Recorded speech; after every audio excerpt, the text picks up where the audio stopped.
I put my dad in the street against a heavyweight. I've gone back to the dad. I've punched him a few more times. 5 blokes outside my front door. Can you come and help One me? hell of a fucking story, so stay tuned.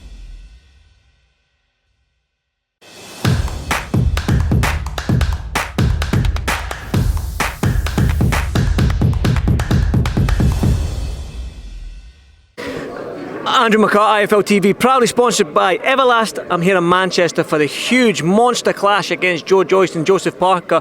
With me I've got S-Jam, just going to call you the boss man, I don't know what your titles are, they could be CEO, you mentioned the big boss man of S-Jam, your man Joe Joyce up there, man. We saw a little bit of his character up there as well, so huge fight for Joe. Massive fight for Joe, and you know, as I was just saying up there, that you want as a manager someone to realise their potential. That's what you really want, to be able, not to be sat at home watching something, but to be able to be out there and show the world what they can do, and that's what this is for Joe Joyce. He's got an elite opponent, everyone recognised that, no excuses, had a great camp, and I think Joe Joyce is, despite what they say, a different level to Joe Parker, and it's going to show everybody. I'm going to have to mention, I've enjoyed the social media side of things with the two of them, because it has been quite funny. It's been hilarious. When trash talking goes, sometimes trash talking get too serious and personal, but this hasn't been. This has been quite fun, but there has been something said with Joseph Parker in reference to Joe's boxing ability, his skill set, and how he looks gangly, just a big lump, and just your thoughts on that. What do you make of it all? I think that Team Parker, I mean, they spoke about seeing a sports psychologist. I think they're trying to manifest a stoppage win into happening, and so they're trying to talk outwardly about Joe being slow, and they're going to stop him. It's going to be an easy fight. I mean, you know, maybe Joe is slow, but that's not going to be an easy fight. There's not one person out there who seriously believes that fight will be easy for Joseph Parker. I think Joseph Parker can definitely win the fight. If he wins, it'll be a points decision, and it will have been a very, very tough night for him.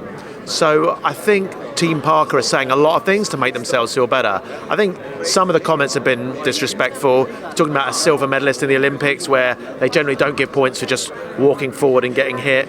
You're talking about someone who's beaten Daniel Dubois, who was the hottest prospect in the division, and he beat him with his boxing. He didn't go in there and walk forward and walk Dubois down, he beat him with his jab. But people don't see those things. They want to see a version of the narrative that they believe, which is Joe Joyce walks forward, granite chin, no boxing ability. They're perpetuating that myth. I want to see that myth end. I mean, Ismael Salas, I mean, he's a Cuban. We all know how Cubans box, and I mean, their amateur record speaks for itself when it comes to the Olympics and World Championships. So when you've got like a Cuban mastermind like Ismael Salas and Joe Joyce, you can see they've been working on something, so surely Joe can box. Yeah, absolutely. I mean, that's why I find it strange. I find it strange that with Ismael Salas as your coach, 16 world champions, Andy Lee is Joseph Parker's coach, incredible boxer, starting his career as a trainer off, how people can disrespect Salas and Joe so much. It's like, if you use a football analogy, they're basically saying Joe Joyce is like a big striker in a Tony Pulis Stoke team that just boots the ball up front, whereas Salas is Pep Guardiola. You know, a Salas fight is not going to be like that.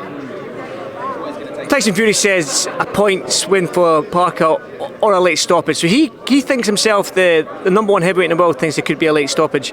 And then can you see why people can, obviously being Joe's manager, you probably can't, but when you hear quite a few people in the industry, a few people in the game say that it could be a late stoppage. I mean, Joe's chin, granite chin, has been well spoken about. So what do you make of when you hear these people say it? Do you think that they can actually see that happening? I think they're trying to, you know, manifest it into existence. But Joe Parker's an elite heavyweight.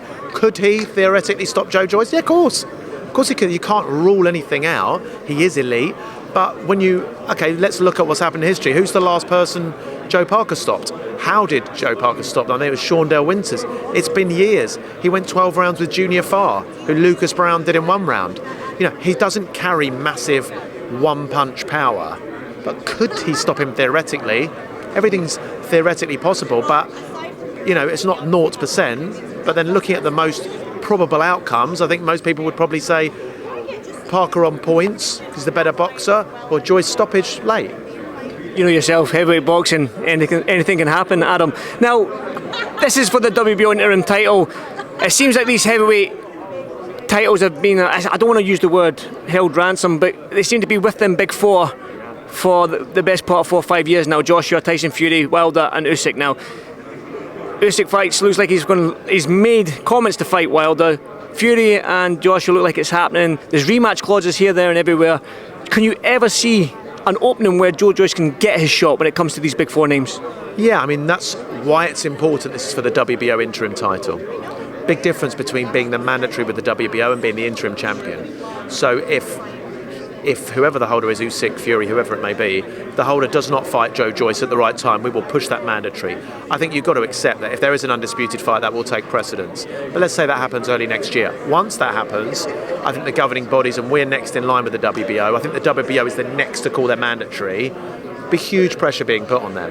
And if, for example, the undisputed is allowed, but the undisputed rematch isn't allowed by the governing bodies, at that point, someone's got to vacate. And at that point, belts become less important. There's different other forms of legacy, and they'll vacate. And at that moment, Joe Joyce will be promoted to full champion. So it really will be a Joe Joyce becomes champion or fights the winner of Usyk Fury situation. And I think that will happen.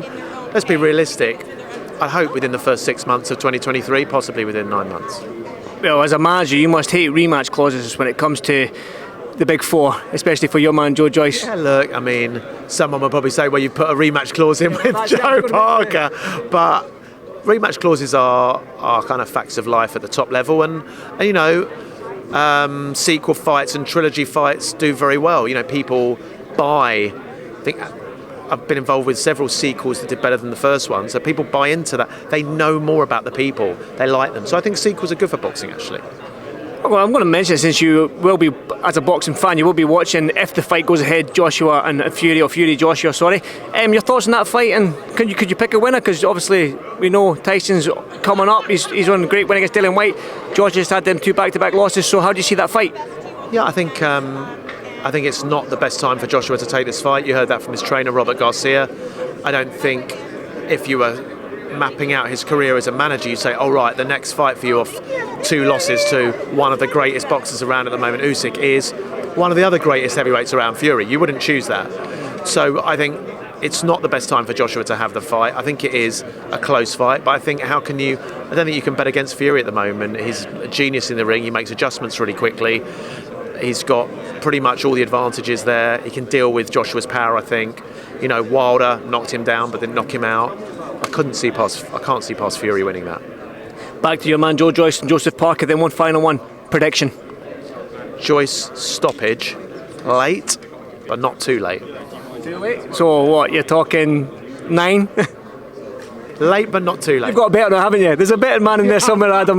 Listen, thank you so much for your time. Weigh-in tomorrow, so I'll see you tomorrow at the weigh-in, and good luck Saturday. Cheers, Andrew. Cheers. Thank you, Adam. Thank you, mate.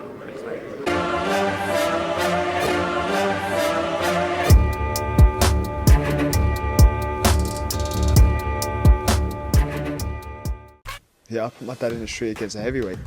I've gone back to the dad. I've punched him a few more times. 5 blokes outside my front door. You coming in? One hell of a fucking story, so stay tuned.